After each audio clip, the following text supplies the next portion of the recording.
Salut à tous. L'église Saint-Mathieu de Yopougon est située précisément à Niangon-Cité-Vert, non loin du carrefour Lube-Afrique. Elle compte en son sein plus de 3000 places. Saint-Mathieu est la référence, un slogan donné à cette paroisse de son dynamisme et son respect scrupuleux des consignes mises en vigueur.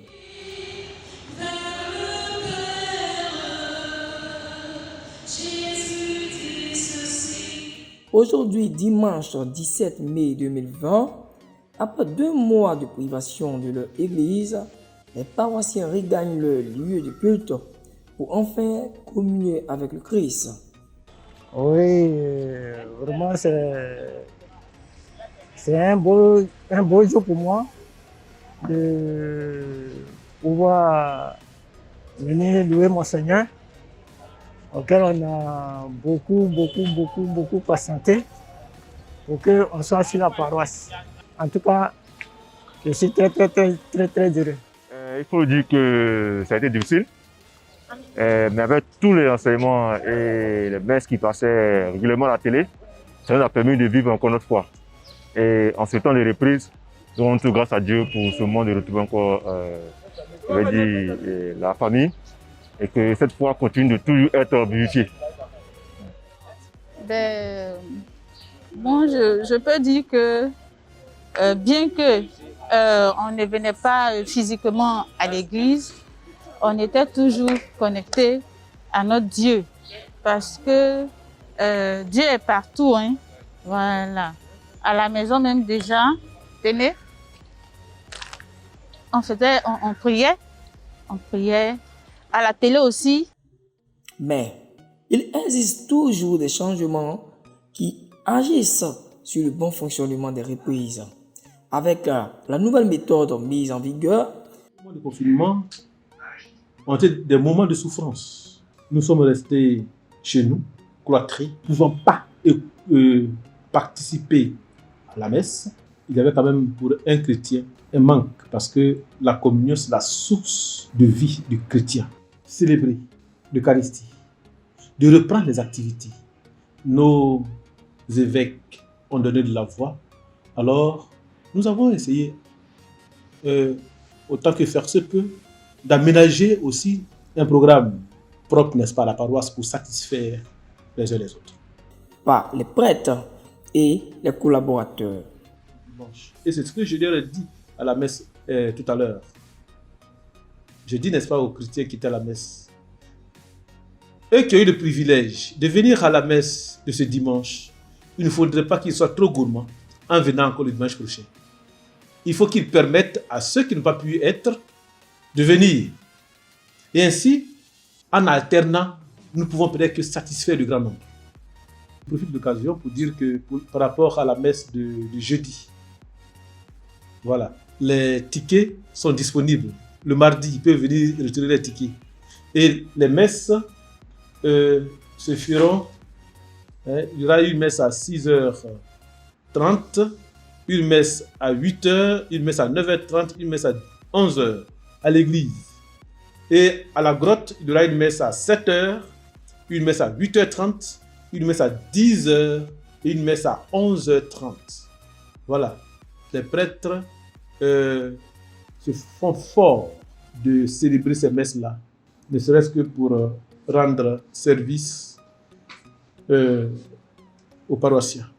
Mais ce fonctionnement a tendance à déranger certaines personnes. Oui, c'est difficile parce que c'est nouveau. Et toute action nouvelle demande vraiment de nouvelles dispositions. Et c'est vraiment difficile parce qu'il faut venir tôt prendre les tickets. Et c'est pas facile. Mais on essaie de s'adapter et puis on pense que ça ira. Je ne comprenais pas encore bien le fonctionnement de ce nouveau système mis en place là. L'apport des tickets de messe et la limite de 200 places prescrites par le gouvernement. Par célébration eucharistique. Ça veut dire que même quand on multiplie les messes le dimanche, si on arrive le dimanche à célébrer 10 messes comme aujourd'hui, on ne pourra satisfaire que 2000 personnes sur plus de 10 000.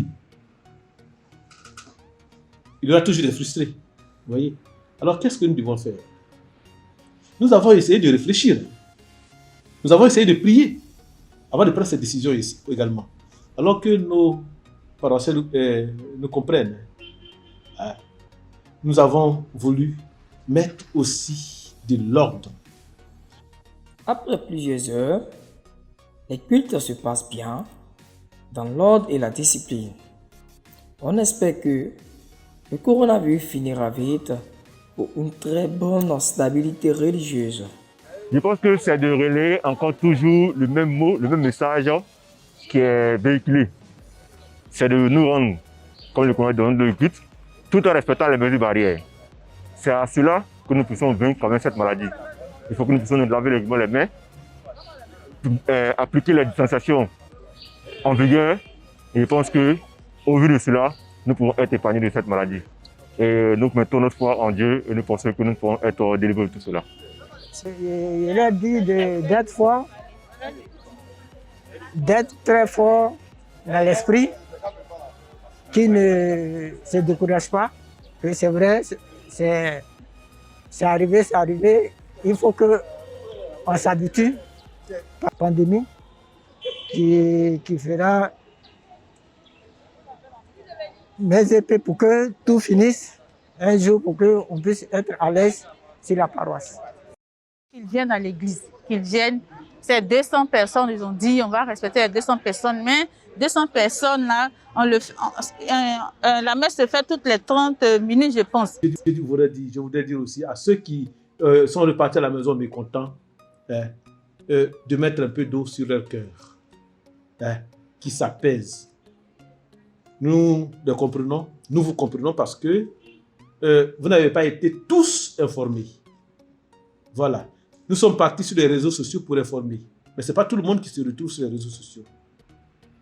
Comme le slogan l'indique, la référence, malgré la transformation des méthodes employées, les responsables et les prêtres arrivent à satisfaire tous les paroissiens. Saint Matthieu, la référence.